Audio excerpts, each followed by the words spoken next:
baca umugani mu kinyarwanda ngo umutima ukunze amata aguranwa itabi, ngo nanone kandi ikibatsi cy'urukundo nikihishira. Ku buhamya bw'abakundanye ngo umutima wumvise urukundo nubwo wabishisha mu maso ngo urakuganza, ngo ndetse n'imyitwarire yawe yose igahinduka.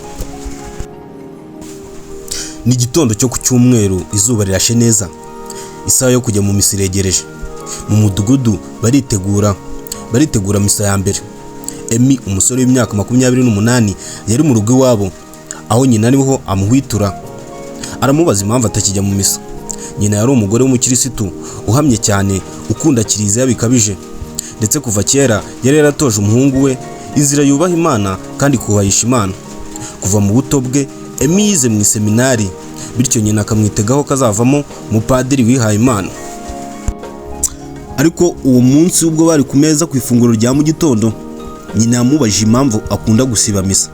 Emi aramureba amubwira amagambo yamutangaje cyane, ati mama, sinshobora kuba padiri, wabyifuje kuva kera, ariko njye mfite inzozi zo kuzubaka umuryango wanjye, nzubaha Imana, nzayikorera uko nshoboye, ariko mfite n'undi mugambi.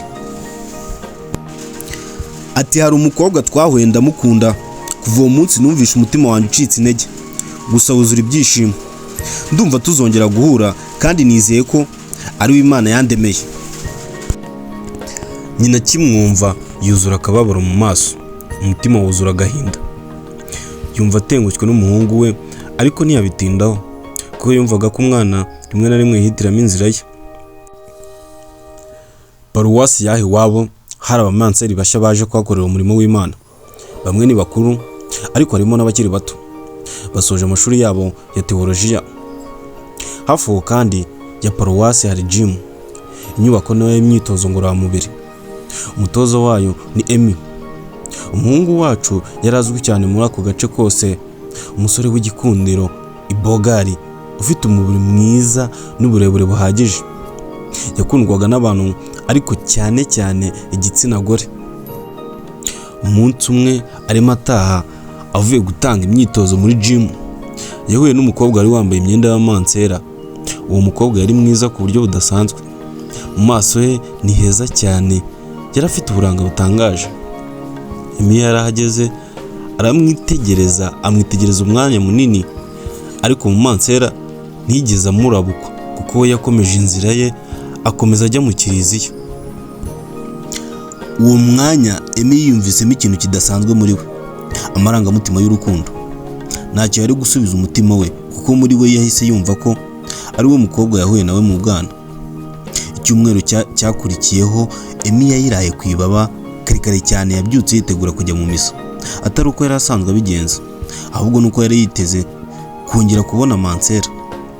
Ariko uwo munsi Emi yagiye mu misa ntabwo byarangiye neza. Emi yicaye mu rusengero, yumva misa irarangiye nta kintu kinini avanyemo uretse agahinda ko kuba atari kubona uwamuzanye. Uwo munsi Emi yagiye mu misa ya mbere, arategereza, amaso ahera mu kirere. Misa irarangira atamubonye, ati nihangane wenda araza mu misa ya kabiri. Arongera aricara, maze misa ya kabiri irarangira ndetse n'iya gatatu irarangira nta bimenyetso bya mansera. Emi arushaho kwibaza ati ese koko nabeshywe n'amaso yanjye? Ese uwo mukobwa nabonye kuko yari umumansera cyangwa ni inzozi?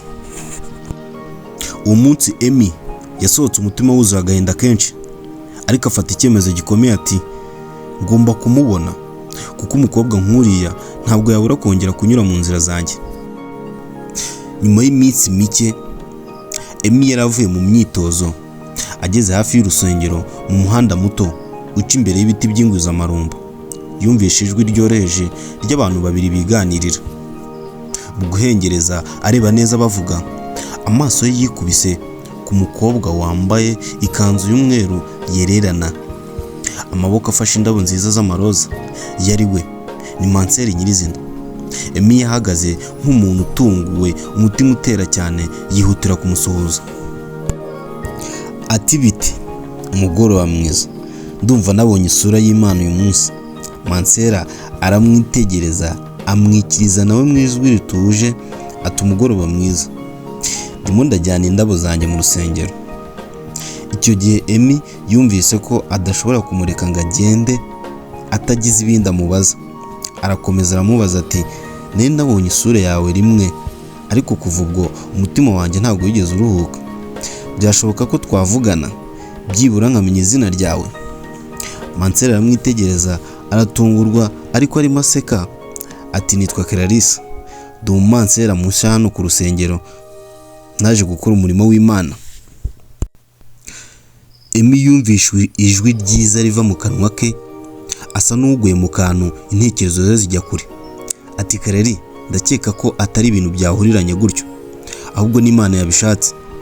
Clarisse yahise aceceka, ahindura inzira, yihuta yerekeza mu rusengero.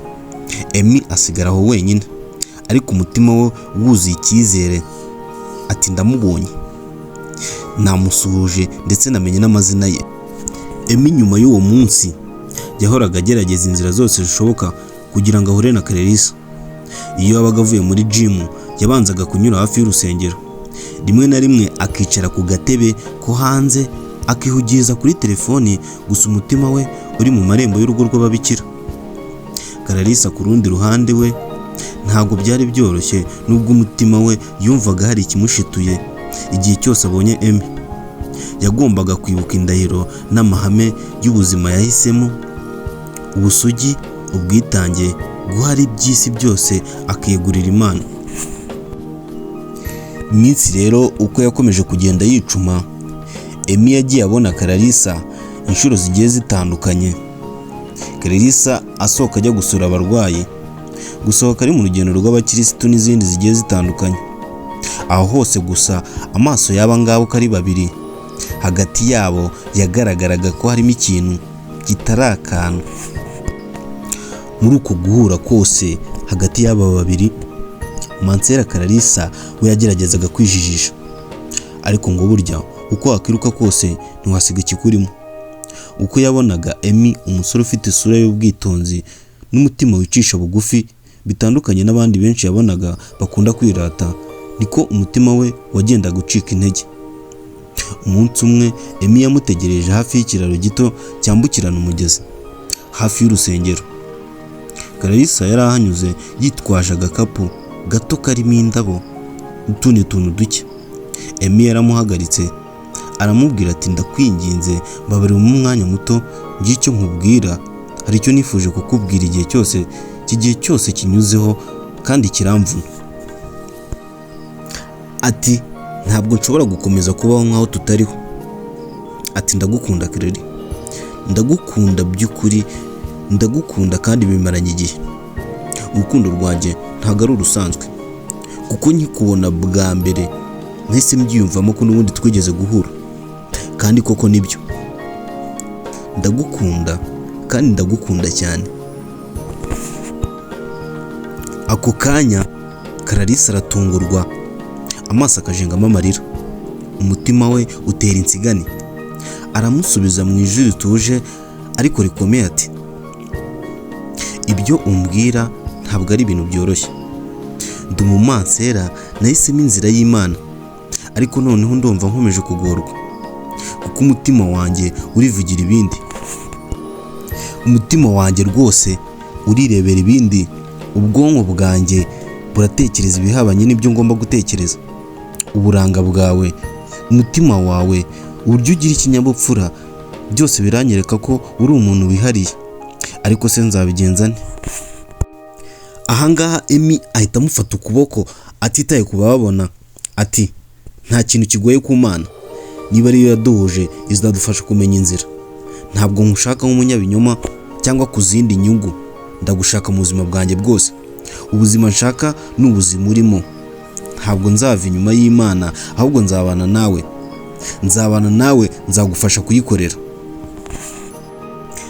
Mansera ahangaha agwa mu kantu kuko uyu musore ni umusore mwiza, ni umusore ufite umubiri mwiza w'ibigango, umusore muremure. Kukubwira amagambo y'urukundo nta kabuza byakugora kuhivana. Afata umwanzuro rero wo kujya gushaka padiri mukuru ngo amugishe inama kuri ibi bintu biba byamubayeho nawe ari kumva atazi ibyo ari byo. Mansera rero aho ngaho afata umwanzuro akajya kwegera padiri mukuru, akajya kumugisha inama. Akigerayo amubwira kuva ku cya mbere kugera ku cya nyuma nta na kimwe amuhishe. Padiri nawe ati ngaho icara ngira icyo mbikubwiraho. Ati mukobwa wanjye, kwiyegurira Imana ni byiza, ariko nanone Imana yaremye urukundo hagati y'umuntu n'undi. Niba Emi koko ari umusore w'ukuri utagukundira ubwiza n'uburanga ufite, ahubwo agukunda wowe wese, Imana ntizakurakarira kuko wamwemeye, ahubwo urukundo rwanyu rushobora kuba urugero rwiza mu isi rwerekana ko Imana ishobora kugenera umuntu urukundo rudasanzwe. Ahangaha Mansera hava ubona yongeye kugira imbaraga kubera amagambo Padiri aba amubwiye. Ubona ko hari igihindutse, ubona ko urujijo rusa nkaho rugabanyutse. Uko iminsi yagendaga ishira niko urukundo rw'aba ngaba rwakuraga. Bari baratangiye gufatanya urugendo rwo gusenga, rimwe na rimwe bakajya mu misozi kuvugana n'Imana ndetse bakanaganira no ku buzima bwabo. Umunsi warageze, Mansera abona ko Emi yamuhawe n'Imana kandi urukundo rwe ari urukundo rw'ukuri. Umwanzuro wo gusezera, Mansera nawe waje kugerwaho. Mansera afata umwanzuro asezera Mansera, akomeza urukundo n'umukunzi we.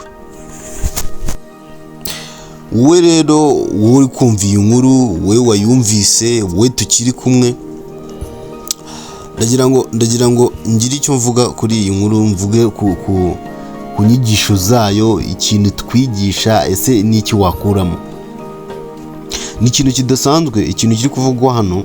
Twe twakuze tuzi ko umuntu wihaye Imana, yaba Mansera, yaba Padiri, yaba abafurere, n'abantu bagira urukundo nyine rusanzwe, gufasha abantu, abakirisitu n'iki. Ariko ibintu byo kugira urukundo ku buryo hazamo ibintu byo gushaka, byo we aba yarabivuyemo, aba yarihaye Imana, ahubwo yaremeye gukorera Imana binyuze mu gufasha abantu, kubigisha ubutumwa bwiza n'ibindi byose muzi bibera hariya muri kiliziya no mu nsengero.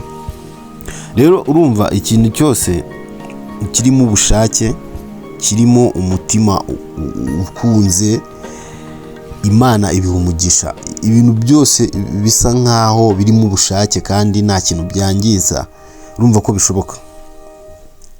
Imana ishobora kugukorera ikintu ikaguha urukundo rudasanzwe, abantu bakabona ko bidashoboka, ariko buriya ngo nta kintu kidashoboka kugeza igihe kiboneye. Iyi ni inkuru rero ifitemo inyigisho zikomeye. Rero wowe wayikunze wifuza ko twakomeza, ifite igice cya kabiri, mwabyandika muri comment, ubundi nkabashakira igice cya kabiri nacyo nkakibaha, mugakomeza kuryoherwa. Wowe rero warebye iyi nkuru, ndagushimiye, nanagusaba gukora subscribe kugira ngo dukomeze kubana mu biganiro bya buri munsi. Ndabashimiye.